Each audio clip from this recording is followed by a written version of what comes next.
Vamos continuar nossa aula. Hoje nós vamos falar sobre a liderança, o ambiente da empresa e os novos conceitos de administração e de recursos humanos. Na aula anterior, nós vimos a remuneração e os cargos e salários.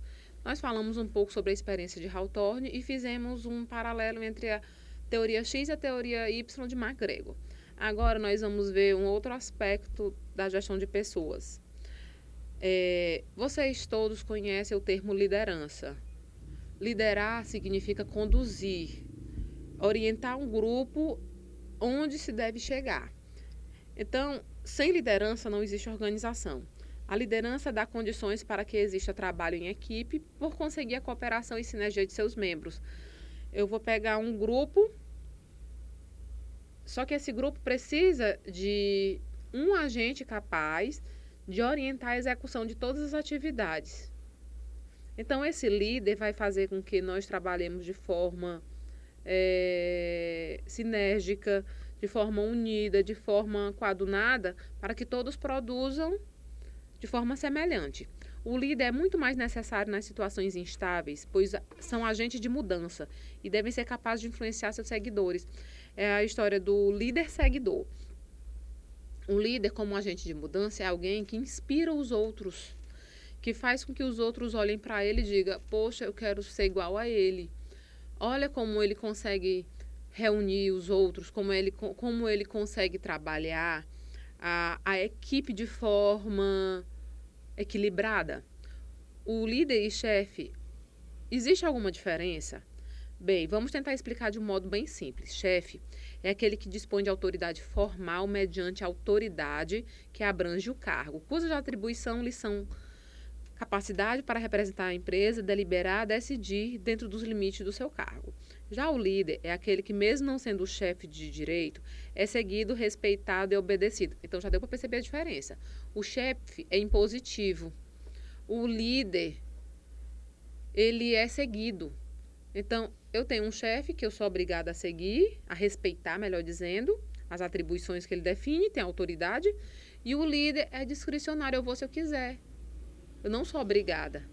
É alguém que cativa os outros, atrai para si um grupo de funcionários.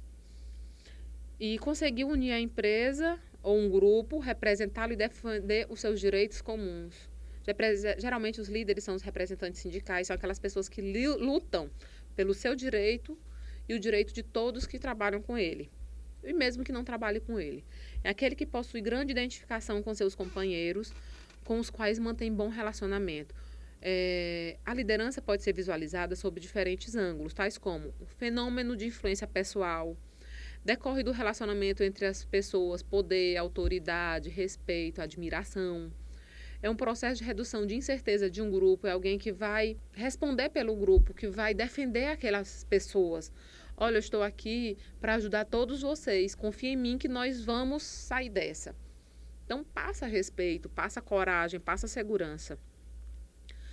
É um processo de redução de incerteza de um grupo, decorre da segurança do líder, planejador e orientador de situações, uma relação funcional entre líder e subordinados. Decorre de situação e estrutura organizacional, é um processo em função do líder, dos seguidores de variáveis situações. Decorre de uma específica que nós podemos utilizar abordagens situacionais. Bem antes, nós tínhamos os traços de personalidade dos líderes, onde antes o líder era as pessoas mais fortes, mais altas, mais musculosas e homens. Hoje, o traço de personalidade do líder mudou. Quando falamos da teoria da traço de personalidade, podemos ressaltar as seguintes características do líder. Traços físicos. Ele é alguém enérgico, aparência pessoal, estatura e peso. Aqui nesse caso, lutador de sumô, modelo, corredor de maratonas. Traços intelectuais são aqueles adaptáveis, agressivos, entusiastas e autoconfiantes. Exemplos: jogador de xadrez, cientistas. Nós temos outros traços também. Social, que são aqueles que trabalham a cooperação, as habilidades interpessoais e as habilidades administrativas. Exemplo: Madre Teresa de Calcutá, Hitler, mesmo que seja com um objetivo não tão bom assim nesse caso. Traços relacionados com as tarefas, impulso de realização, persistência e iniciativa. Foram um exemplo do Lula e do Bernardinho. Lembrando que nós não estamos falando de política. Estamos falando de traços de personalidade. De pessoas que realmente tiveram como atrair seguidores, de forma bem simples, sem ser impositiva. Estilos de liderança, outra teoria. Nós temos a autocrática, democrática e a liberal. A autocrática, como o próprio nome está definindo, é aquela impositiva. Os líderes centralizam as decisões e os funcionários são obrigados a responder por isso. E quando o líder não está presente, as atividades param, porque ela é imposta, ela não é delegada. Então, quando você trabalha por pressão, você trabalha quando está sendo pressionado. Na hora que a pressão acaba, acabou o trabalho. Então, não é o melhor exemplo de liderança. Estilo liberal. O líder delega totalmente as decisões ao grupo, deixando completamente à vontade, mas ele não dá suporte quando realmente precisa. Então, a liderança liberal, ela tem que ser cuidada um pouco mais, porque o liberalismo faz com que as pessoas confundam. Eu vou me aproveitar e eu não vou mais trabalhar. Então, ela é muito conflituosa, tem que ter muita cautela em usar a liderança liberal. A democrática é a mais utilizada nas nossas empresas, é aquela que o líder conduz, orienta, incentiva, de forma bem democrática, a participação de todos dentro da empresa. Então, com o estilo democrático, nós vamos consolidar vínculos de amizade e de relacionamentos cordiais dentro da empresa. Nós vamos ter ainda a liderança situacional. O que é a liderança situacional? É a liderança que vai fazer um misto da autocrática, democrática e a liberal. É aquela adaptativa. Ora, eu posso ser autocrático, se houver necessidade. Ora, poderei ser liberal a partir do momento que for muito tranquila a execução das atividades na minha empresa, ou democrática na maior parte dos tempos. Então, nós podemos fazer uma mescla ou a mistura entre as 3 tipos de liderança, estilos de liderança. A partir da liderança, nós vamos observar que, para que haja liderança, para que haja a definição da estrutura organizacional, precisamos consolidar a cultura organizacional. Tá, Tatiana, mas o que é a cultura organizacional? A cultura organizacional é a reunião de cultura, dos valores, crenças dentro da organização. O Chiavenato, ele dá um conceito. Cultura organizacional é um sistema de crenças e valores compartilhados que se desenvolve dentro da organização ou dentro de uma subunidade e que guia e orienta o comportamento de seus membros. Então, assim, a partir do momento que a estrutura organizacional está sendo constituída, que os donos das empresas, seus diretores, os funcionários vão criar aquela cultura X dentro da empresa, nós vamos observar que a empresa vai se desenvolver da forma como ela está sendo construída, que pode ser alterado ou não. É a definição dos seus valores, suas crenças. Baseia-se nas crenças em relação ao que é importante na vida e expectativa sobre o comportamento dos membros da organização e no conjunto de valores em vigor na empresa. Suas relações e sua hierarquia, onde é definido o padrão de comportamento e atitude que governa as ações e decisões mais importantes da administração. Então, quando você observa determinada empresa, você observa o que nela? A forma de construção da sua imagem, como é o processo de recrutamento e seleção, como é o processo de feedback de suas ações, como eles tratam os funcionários. A partir disso, você vai observar que aquela empresa é uma empresa mais tradicional ou mais inovativa, que respeita os funcionários e que valorizam ele, ou trata o funcionário apenas como recurso ou meio de execução das atividades dentro da empresa. Então, quando você vai observar aquela empresa já constituída, você consegue identificar os valores e crenças, percebendo aí se você se encaixa naquele perfil daquela empresa ou se você vai conseguir se adaptar àquele estilo de empresa. Quando nós definimos a cultura, consequentemente surge o clima organizacional. O que é o clima? É a demonstração do grau de satisfação das pessoas com o ambiente interno da minha empresa. Está relacionado intimamente com a motivação, a identificação com a empresa, a colaboração com os membros da empresa, aos interesses do trabalho, ao processo de comunicação interno, aos relacionamentos entre as pessoas, a interação com a equipe, ou seja, entre a vida da organização. Então, o que é o clima organizacional? É você sentir como as pessoas lhe tratam dentro da organização. É você sentir como aquele trabalho interage com todos os funcionários e com você dentro dela. Se o clima é bom, as pessoas são proativas. Se o clima é ruim, as pessoas não vão querer trabalhar de forma eficaz. Aumenta a rotatividade, que é a demissão e admissão de funcionários. É alto absenteísmo, que são as faltas recorrentes na empresa. Então, se eu observo uma empresa que troca de funcionários a cada 6 meses, eu observo que é uma empresa instável para trabalhar. Então, eu vou ter motivação para trabalhar nela? Posso ter por estar desempregada, por um momento, por uma situação contingencial. Mas, sabendo que aquela empresa é instável, eu vou estar empregada e vou estar buscando novos empregos, novas oportunidades que me dê mais estabilidade, porque a história da estabilidade emocional tem muito a ver com o clima organizacional. E o clima reflete a qualidade do trabalho percebido pelas pessoas dentro da empresa na organização. Então, o ambiente organizacional vai decorrer da forma como todos trabalham dentro da empresa, de acordo com como a vida dos funcionários dentro dessa organização. Para eu ter um clima, eu vou analisar a comunicação. Como se dá a comunicação dentro da minha empresa? É uma comunicação eficiente? É eficaz? Ou nós temos distorções ou problemas na comunicação? A comunicação é o mecanismo pelo qual existem e se desenvolvem as relações humanas. Quando a comunicação é interrompida ou desorganizada, pode ocasionar graves problemas às pessoas envolvidas na empresa. Hoje é um requisito indispensável saber se comunicar. A comunicação é dividida da seguinte forma: 55% é forma não verbal. O que significa dizer? São as expressões que vão falar por si. É o contato visual, é a postura corporal, é o contato físico, é a expressão facial, são os gestos. É o tom de voz, é a influência, é o ritmo, é a falta de empolgação na fala, é você ouvir o gerente lhe elogiar e você não sentir sair dos olhos realmente aquilo dele, ser só da boca para fora. Então, 50% é de forma não verbal. 38% é o tom da voz, a influência, o ritmo, o volume ou inflexão. E 7% são as palavras. Olha só como a comunicação é importante. Se as pessoas acham que a comunicação significa 100% do que é dito, já se enganou. 7% apenas são as palavras. Todos esses itens devem ser trabalhados para que a fala atinja os ouvintes de forma harmoniosa e agradável.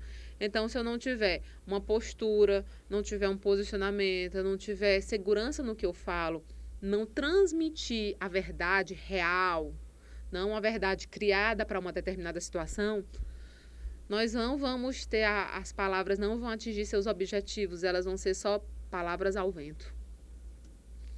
Para o administrador, saber se comunicar é indispensável e imprescindível.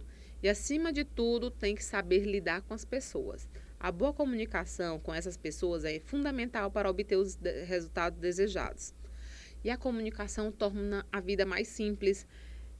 A história, ninguém sabe o que calado quer. Então, o que você quiser dizer, diga, abra a boca e fale. Mas lembrando que o tom, a segurança, o respaldo no que você vai falar, você tem que demonstrar que acredita no que você está falando. Você não pode apenas, ou eu queria um aumento, com os ombros caídos, com os braços desleixados, com os olhos baixos. Que segurança eu estou passando para pedir um aumento? Ah, mas quer dizer que a postura vai influenciar? Vai, claro. Bom, eu vim aqui hoje conversar com o senhor. Eu já estou há 3 anos dentro da empresa. Eu acredito que estou atingindo todos os objetivos da mesma. Se o senhor pegar meu relatório, eu coloquei que quando eu entrei na empresa, nós produzíamos a quantidade X. Agora nós produzimos X ao quadrado. E eu gostaria de que o senhor analisasse a viabilidade de um aumento. Ah, Tatiana, isso é muito simples, mas se você disser, se você nunca falar, nunca eles vão avaliar. Então, você pode ouvir um não agora. Mas o não agora não significa dizer que daqui a 30 dias, 60 dias, você vai ouvir outro não. Se você não perguntar, você não vai saber a resposta. E se for um sim, hipoteticamente, de repente vale a pena. Além das comunicações informais, a empresa utiliza diversos canais para se comunicar com os colaboradores. Quais são outros canais? um quadro de aviso em mural. Geralmente toda empresa tem aquele quadro branco que você coloca observações, coloca avisos. Aqueles quadros são importantes, mesmo que você não cole, que você coloque observações. Ter reuniões periódicas, pelo menos a cada 60 dias é interessante, mas aquela reunião de 10 minutos, de 30 até 30 minutos, mais do que isso, a reunião se torna improdutiva, ineficiente. Boletins oficiais, relatórios anuais, jornais internos da empresa, correio eletrônico, ou a intranet, que é a internet limitada à organização, que todos têm acesso e todos facilitando a comunicação entre todos. Para uma empresa ser eficaz na comunicação, não basta comunicar bem de cima para baixo. É preciso saber ouvir o que os colaboradores têm a dizer. Os mais usados são visitar as pessoas no local de trabalho, que nós citamos já anteriormente, andar pelos corredores para falar com as pessoas no seu trabalho, conversar livremente com os colegas e clientes, perguntar realmente, obter o feedback nas reuniões. O que vocês estão achando? O que você pode acrescentar para nós melhorarmos dentro da empresa? Você tem que perguntar. E almoçar com os colegas de trabalho. Vez por outra, esses almoços informais dão a oportunidade de vocês se abrirem. Aquela história de confraternização de final de ano, de aniversário de colega, ela pode ser muito interessante para o seu desenvolvimento da empresa, como pode também atingir os objetivos contrários se você se exceder em algum comentário impensado. Então, tem que ter muita cautela. Agora, nós vamos ver alguns modelos de gestão utilizados e trabalhados na gestão de pessoas.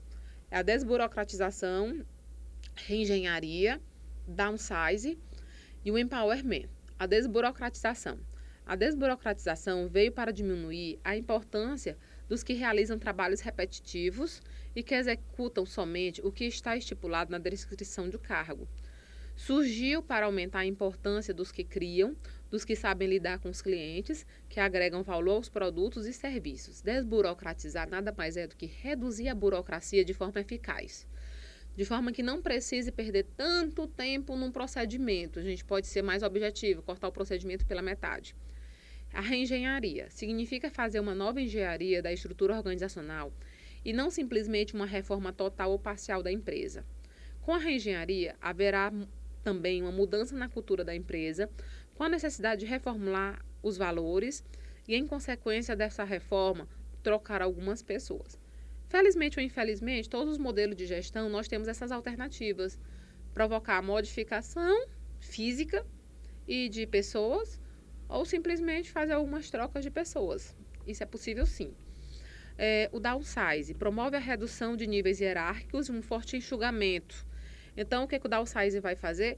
Enxugar a quantidade de funcionários da empresa. Então, nós vamos ter uma redução de funcionários. Realmente, muitos vão ser demitidos, outros transferidos e por aí vai. Empowerment. Empowerment é um modelo norte-americano de gestão que, ao ser utilizado no Brasil, sofre algumas adaptações, vamos dizer assim. O empowerment, conceitualmente, é a delegação de autoridade e responsabilidade, sempre dos níveis mais altos aos níveis mais baixos das organizações. Faz com que a atividade seja descentralizada e a responsabilidade idem. Proporcionar aos funcionários as habilidades e a autoridade para tomar decisões que tradicionalmente são dadas aos gerentes. Ou seja, conceder aos colaboradores autoridade para resolverem os problemas sem gastar tempo, solicitando a aprovação do gerente. Então, eu não preciso mais da aprovação do gerente. Eu posso, sozinha, responder por determinada situação dentro da empresa. Só que lembrando o quê? Eu vou responder, mas eu também vou responder diretamente para a situação e vou responder por tudo que acontecer em cima dessa minha responsabilidade. Então, eu vou ter autoridade e responsabilidade em relação a isso. Estamos agora chegando ao final da nossa aula. Me ponho à disposição de vocês para qualquer dúvida, qualquer questionamento, qualquer sugestão. Estou aqui para ajudá-las. Obrigada.